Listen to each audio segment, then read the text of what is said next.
Bismillahirrahmanirrahim. Assalamualaikum warahmatullahi wabarakatuh.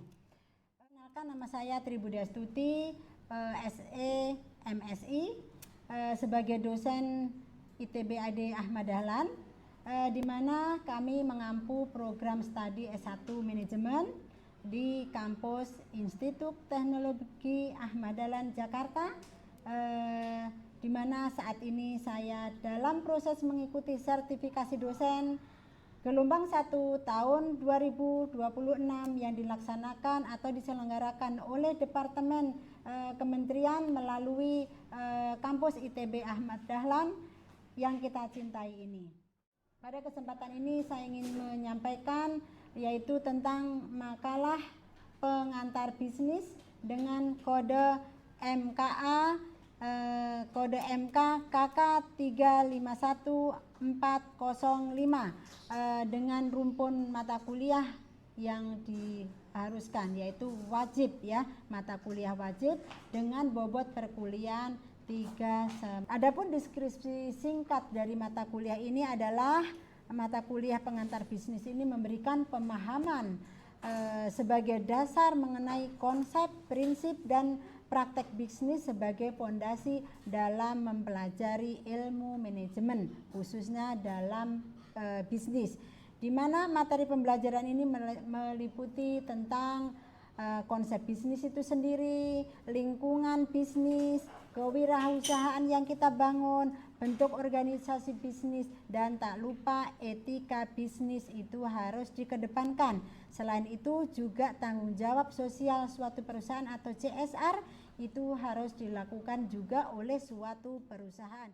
Nah, pembelajaran ini dilaksanakan juga secara melalui pendekatan outcome based dan education, ya, melalui penerapan case method dan project based. Nah, di mana mahasiswa itu nantinya akan menghubungkan konsep teoritis dengan praktek bisnis nyata dengan mengembangkan kemampuan dalam berpikir teman-teman mahasiswa, lalu dia bisa menganalisa, bisa berkolaboratif dan berkomunikatif antara satu dengan yang lainnya, di mana pembelajaran ini juga dapat mendorong pemanfaatan teknologi digital dan kecerdasan artificial atau AI secara etis dan bertanggung jawab. Adapun capaian pembelajaran lulusan yang dibebankan pada mata kuliah ini antara lain adalah mahasiswa itu agar mampu menganalisa konsep dasar suatu bisnis di lingkungan kita yang kita bangun, lalu bentuk organisasi seperti apa yang harus kita lakukan, dan juga mengetahui fungsi-fungsi bisnis itu sendiri, serta dapat mengevaluasi penerapan dari etika bisnis yang ada yang dapat dilakukan usaha secara berkelanjutan sebagai dasar pengambilan keputusan bisnis sederhana dalam menghadapi dinamika lingkungan bisnis yang global. Adapun kemampuan akhir tiap tahapan pembelajaran ini ada mampu mahasiswa subnya ya, mampu menjelaskan konsep dasar bisnis, sistemnya bagaimana, tujuannya kita bisnis itu apa, lalu perlukah adanya stakeholder atau partner dalam bekerja, dan suatu hal yang mempengaruhi lingkungan. Yang selanjutnya, mahasiswa itu mampu juga menganalisa suatu usaha melalui peluangnya, lalu kesulitannya, kendalanya apa, dan bisa melakukan keputusan-keputusan yang harus dikendalikan agar usaha tersebut dapat tercapai dengan sesuai tujuan dari awal. Yang selanjutnya, mahasiswa itu mampu juga menganalisa fungsi dari operasional perusahaan tersebut, proses pengambilan keputusnya bagaimana, lalu bagian-bagian yang harus kita lakukan secara sistematis. Mahasiswa juga bisa menganalisa perkiraan antara produksi yang dilakukan, yang dihasilkan, lalu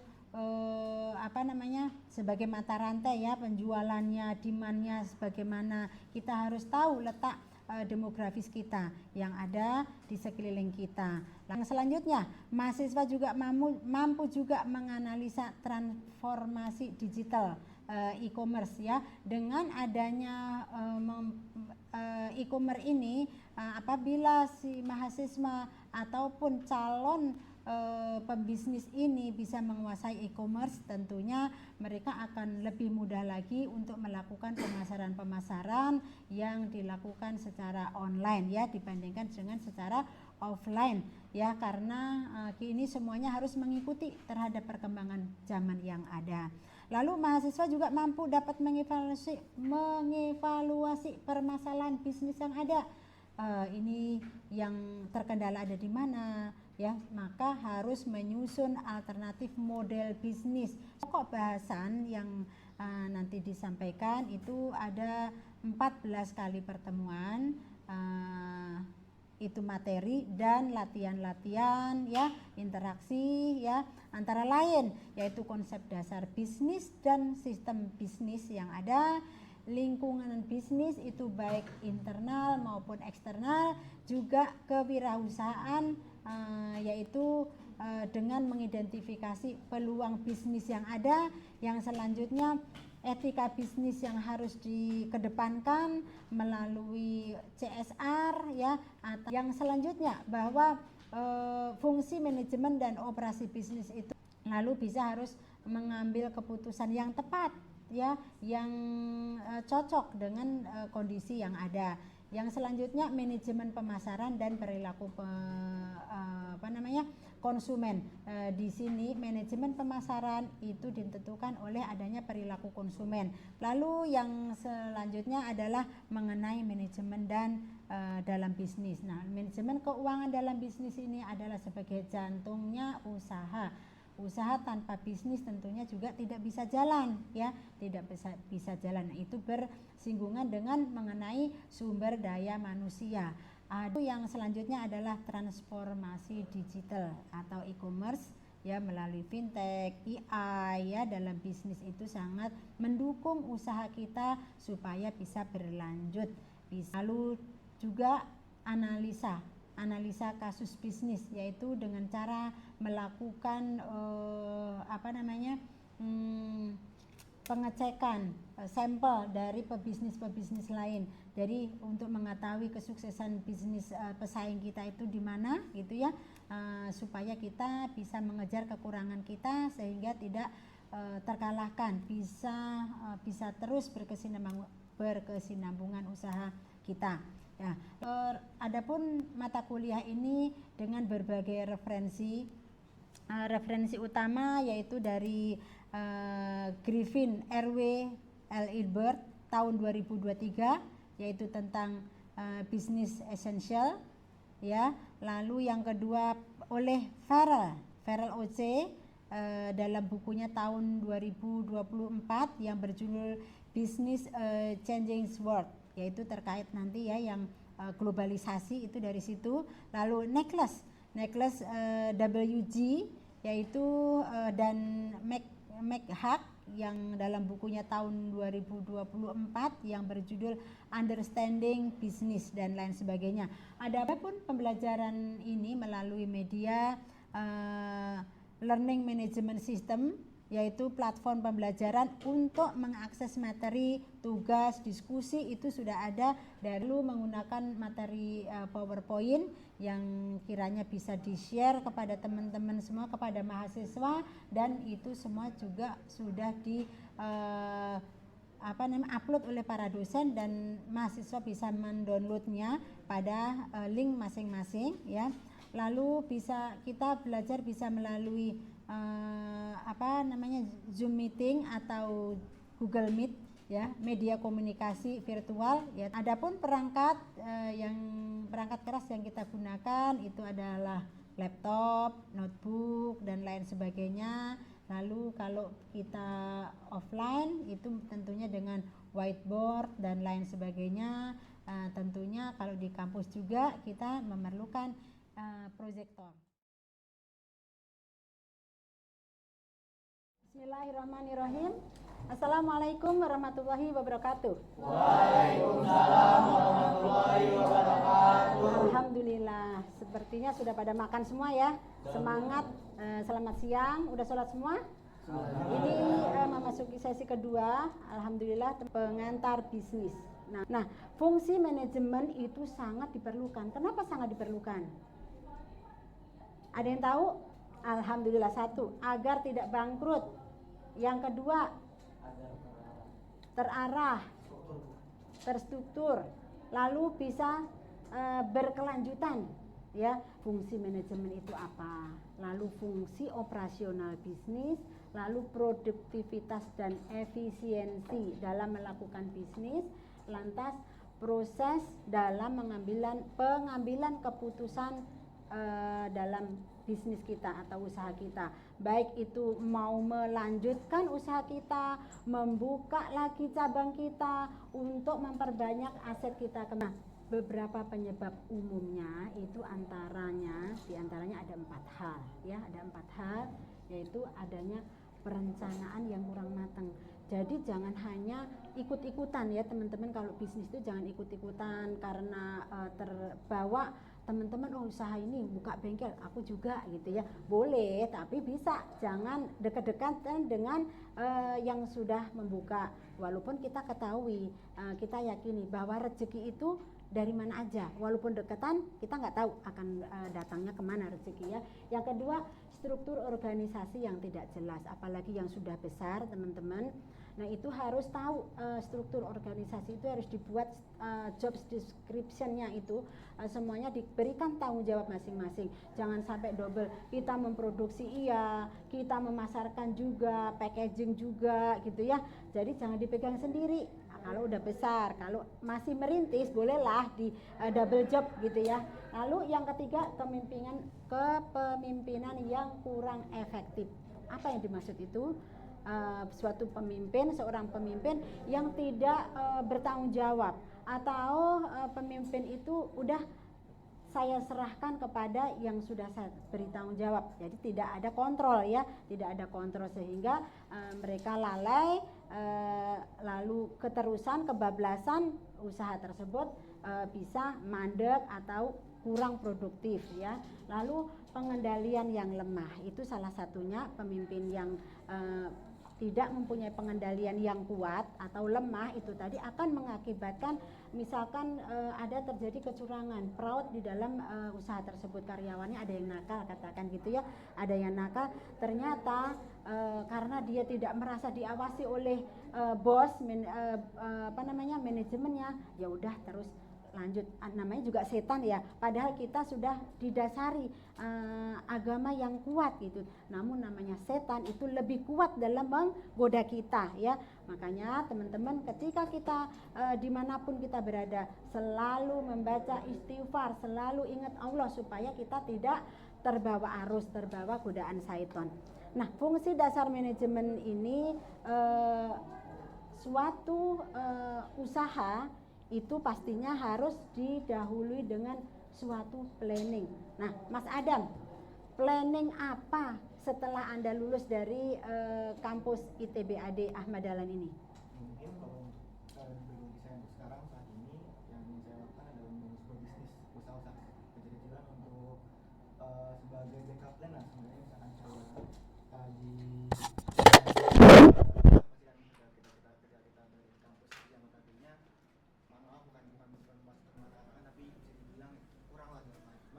kita bisa membackup atau melakukan hal membagi diri kita untuk melakukan hal lain seperti membangun usaha ataupun hal-hal. Oke, jadi sudah mempunyai planning untuk membackup usaha yang sudah ada. Sekarang sudah, teman-teman sudah ada yang punya usaha? Udah ada yang membina? Ini teman-teman bisa membuka peluang usaha guna mengurangi pengangguran ya, bisa membantu mengangkat ekonomi kita. Oke, yang kedua adalah organizing. Seperti yang tadi saya sampaikan, organizing dalam suatu usaha itu sangat diperlukan. Karena kalau double job atau tumpang tindih itu akan mendistract suatu kegiatan yang seharusnya kita lakukan gitu ya. Oh, saya lagi melakukan produksi nih, ternyata di sana ada permintaan. Nah, itu pastinya bingung ya. Makanya harus ada job description yang jelas, yang tadi organizing ya, lalu controlling. Nah, controlling itu tentunya ada di top manajemen atau sub levelnya itu ada supervisornya yang membawai beberapa staffnya gitu ya, dialihkan, lalu nanti supervisornya itu mengendalikan bawahannya, lalu nanti dilakukan report kepada top manajemen atau atasannya. Biasanya suatu usaha itu dilakukan weekly meeting ya, mingguan ya, meeting yang dilakukan mingguan. Ada juga yang every day in the morning and after work. Itu jadi semuanya akan terlihat. Oke, pagi didahului dengan doa. Planning kita apa nih hari ini? Apa yang perlu di follow up atas outstanding yang kemarin yang belum kita lakukan ya. Lalu nanti sore apa capaiannya, apa yang sudah tercapai, sudah adakah, sudah ditangani semuakah, seperti itu ya. Lalu leading itu adalah kepemimpinan yang intinya menggerakkan suatu sumber daya manusia. Sumber daya manusia itu misalkan kita nih semuanya sebagai sumber daya manusia di dalam suatu perusahaan itu harus punya tanggung jawab terhadap job yang kita pikul, yang dibebankan kepada kita. Jangan sampai terlewat ya. Jadi teman-teman juga jangan bosan-bosan, oh kok ini sedikit-sedikit saya di instruksi sih, diingatkan kembali, emang saya anak kecil. Nggak usah seperti itu. Memang kalau memang terlalu didikte pastinya juga bosan ya. Maka teman-teman ketika sudah terjun di dunia bisnis itu harus mengetahui job description masing-masing dan harus ringan tangan dalam arti bukan yang negatif ya, namun ingin tahu, oke, misalkan ada divisi lain itu ada kekosongan, ternyata saya bisa nih, misalkan Mas Adam di bagian IT, terus di bagian marketing Mas siapa tuh Mas Dani sedang cuti, membackup bisa gitu ya, insya Allah bisa terkonek antara IT dengan marketing, insya Allah itu bisa dilakukan. Nah, sampai di sini teman-teman ada yang perlu ditanyakan nggak? Atau sudah cukup jelas? Terkait dengan tadi Bu, untuk backup, saling membackup itu kan terkait dengan job desk ya Bu? Iya. Misalkan saya punya job desk di bagian IT, kalau misalkan si Dani ini punya job desk di bagian marketing. Nah, kalau misalkan nggak sesuai dengan job desk tapi kita melakukan job desk atau backup dari orang lain tuh apakah nggak mengganggu dari sisi kebebanan dalam diri kita sendiri? Kayak misalkan itu kan bukan job desk kita gitu, apakah emang harus diwajibkan gitu? Oke, baik, terima kasih Mas Adam atas pertanyaannya, sangat bagus sekali untuk mengantisipasi suatu adanya double job dan supaya tidak terkendali ya adanya suatu, tadi saya bilang Mas, contohnya Mas Adam di bagian IT, Mas Dani di bagian marketing. Loh, kok Mas Dani cuti, Adam suruh membackup, apakah saya mampu gitu ya? Tentunya itu sebelumnya itu pasti sudah ada trial, dicoba gitu ya, dicoba supaya oh ternyata Adam nih ada nih bakatnya untuk di bagian marketing juga gitu ya. Tentunya perusahaan manajemen tidak serta-merta untuk memberikan beban Mas Adam untuk membackup Dani sekaligus itu ya. Tentunya sudah ada trial terlebih dahulu ya, jadi nggak usah khawatir, insya Allah nanti Adam bisa. Ada juga pengalaman orang di bagian IT, lalu di bagian transportasi ada kekurangan orang, itu ngeling kebetulan dalam suatu perusahaan tersebut tersistem ya, tersistem semuanya oke, ini kendaraannya ada berapa, ada permintaan untuk transportasi kemana, itu semua sudah termonitor semuanya. Nah apalagi sekarang dengan AI gitu ya, jadi semuanya akan lebih mudah lagi. Baik, saya lanjutkan. Nah planning di sini tadi akan ada planning, lalu ada apalagi teman-teman, ada organizing, dan controlling serta leading untuk memanfaatkan suatu mengelit suatu sumber daya manusia secara optimal. Nah, dalam planning ini tentunya supaya usaha kita tersebut bisa terarah, terfokus, supaya tidak ngeblank di tengah jalan ya. Contohnya Mas Dani misalkan saya mau bikin bengkel. Bengkel apa? Banyak kan, ada roda 4, roda 2 gitu ya. Misalkan motor, saya ahlinya menguasai di bidang apa? Yamaha, Honda, Suzuki dan lain sebagainya. Dulu saya ingin melakukan absensi.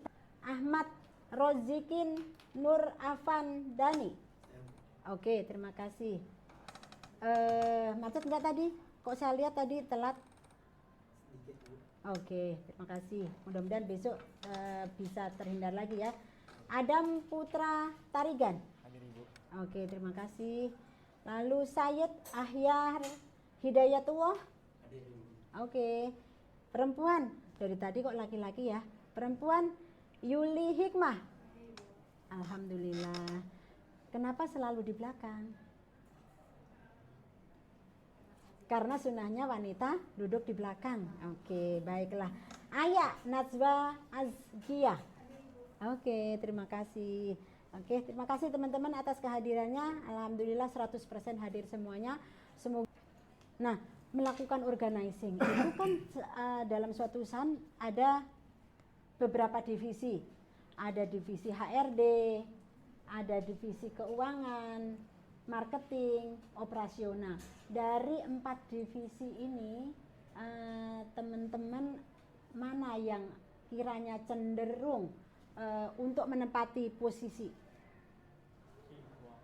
Tolong sampaikan Mas Said. Mas Said. Secara acak saja saya. Saya akan memilih di posisi keuangan, Ibu. Keuangan. Alasannya, Mas? Alasannya karirnya itu bagus dan juga orangnya itu saya sendiri suka bikin planning untuk kedepannya, Ibu. Oh gitu. Keuangan itu perlu kejujuran nggak ya? Perlu banget, Ibu. Perlu. Iya. Baik. Karena kejujuran adalah merupakan suatu pondasi dasar, ya. Di mana-mana kalau kalian jujur pasti itu akan langgeng. Ya, terima kasih atas niat baiknya. Nah, lain lagi, Mbak Yuli, pengen di mana? Di divisi mana? Dan alasannya apa? Pengennya sih di marketing ya Ibu, soalnya kayak suka mempromosikan suatu hal gitu Ibu. Kalau di marketing itu harus pintar ngomong loh. Ya, Siap? siap. Oke, baiklah. Sudah ada 2 orang, Mas Said sama Mbak Yuli. Mas Said di bagian keuangan, Mbak Yuli di bagian marketing. Mudah-mudahan perusahaan yang kalian nanti pimpin, yang Anda cetuskan setelah keluar dari ITB Ahmad Dahlan bisa berjalan dengan lancar. Loh, siapa yang menduduki SDM? Karena itu adalah merupakan roda yang paling diutamakan, karena suatu usaha tanpa ada SDM tidak akan jalan. Bagaimana caranya apabila suatu karyawan itu merasa dianak bawangkan, dianak tirikan, tidak sesuai dengan janji-janjinya, apa yang dilakukan? Nah, itu harus pandai-pandainya seorang SDM harus melobi, menyampaikan kepada manajemen, top manajemen, supaya hal-hal masalah kecil itu bisa diselesaikan dengan baik. Nah, ini adalah salah satu organizing yang harus ada di perusahaan. Lalu controlling juga sebagai proses untuk memastikan ya seluruh kegiatan itu bisa berjalan sesuai rencana pengukuran dan evaluasi kinerja. Nah, itu tentunya kalau di dalam perusahaan bagian SDM itu akan melakukan penilaian PMP ya, penilaian terhadap kinerja karyawan yang biasanya dilakukan 1 tahun sekali di akhir tahun. Nah, nanti dari hasil pengontrolan tadi, ternyata si Adam, si Yuli itu mempunyai nilai yang bagus, nanti mendapatkan bonus yang lebih tinggi, dan bonus itu diberikan sesuai hasil penilaian dari manajemen perusahaan ya. Supaya kalau di dalam bagian produksi tentunya khusus divisi produksi, ini anak-anak atau teman-teman yang melakukan produksi ini mana yang lebih serius nih, sehingga produksi kita tidak turun, bisa stabil bahkan memenuhi permintaan yang ada di pasaran. Nah, itu kalau penilaian dari setiap divisi, karena penilaian secara overall, secara keseluruhan itu berbeda lagi. Tentunya penilaian itu dilakukan oleh dari divisi masing-masing lalu dibawa ke tingkat lebih atas. Itu operasi bisnis ini tadi inputnya bahwa kita kalau operasional ya, dalam operasional gitu sumber daya itu digunakan dalam proses operasi yang optimal. Lalu prosesnya apa? Makanya kita harus melakukan pengecekan aktivitas yang dilakukan itu untuk mengubah menjadi output yang lebih baik lagi. Inputnya tadi kita misalkan kita bekerja, niatnya apa? Untuk ibadah. Dari hasil yang kita dapatkan adalah supaya halal untuk kita nikmati bersama keluarga. Outputnya berarti kita nilai tambahnya menjadi hamba yang soleh dan solehah, seperti itu ya. Lalu setelah menjadi output yang baik tadi, kita bisa lebih produktif lagi, menjadi hamba yang baik, bisa bersinergi dalam kebaikan ya, bisa bersinergi dalam kebaikan, digunakan dimanapun kita punya nilai tersendiri.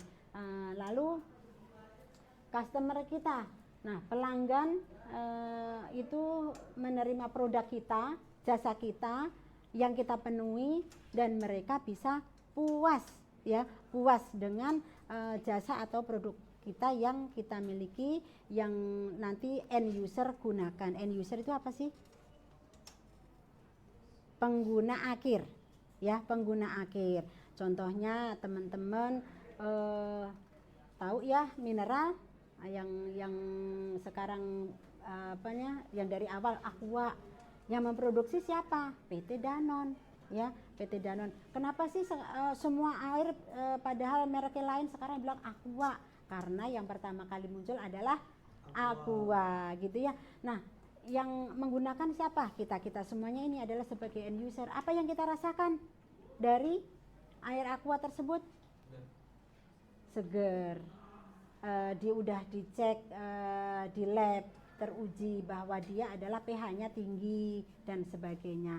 Itu teman-teman, kiranya pertemuan pada hari ini saya cukupkan, mengingat teman-teman ada lagi kelas yang lain ya? Ada ya, terima kasih atas kebersamaan siang hari ini. Semoga teman-teman tetap terjaga keimanannya, keistiqomahannya ya, dalam belajarnya jangan mut-mutan, tetap bisa naik terus gitu ya. Lalu di antara teman-teman sekelas ini saling mensupport antara yang satu dengan yang lain ya. Apabila ada salah-salah kata dari saya, itu dari diri saya sendiri. Kalau ada kebenaran hanya datang dari Allah semata. Untuk itu dari kesalahan-kesalahan yang kita perbuat, baik sengaja maupun tidak sengaja, mohon dibukakan pintu maaf yang sebesar-besarnya. Sampai ketemu pekan depan. Saya akhiri, wabillahi taufik wal hidayah. Wassalamualaikum warahmatullahi wabarakatuh. Waalaikumsalam.